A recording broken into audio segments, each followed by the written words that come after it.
राजस्थान से एक खूबसूरत और दिलकश मंजर सामने आया है। जयपुर में वाक़ मुल्क की सबसे बड़ी खारे पानी की झील इन दिनों मेहमान परिंदों से आबाद हो चुकी है।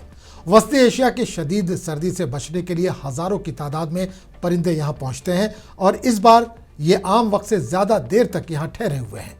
आमतौर पर फरवरी और मार्च में ये परिंदे वापस लौट जाते हैं, लेकिन इस साल ज़्यादा बारिश के बाइस इनकी वापसी में ताख़ीर हो रही है। इस झील में ये खूबसूरत परिंदे बड़ी तादाद में देखे जा रहे हैं। इन परिंदों की मौजूदगी ने झील को रंगों से भरकर एक हसीन मंजर में बदल दिया है, जहां सयाह, फोटोग्राफर और नेचर लवर्स इस दिलकश नज़ारे से खूब लुत्फ अंदोज हो रहे हैं।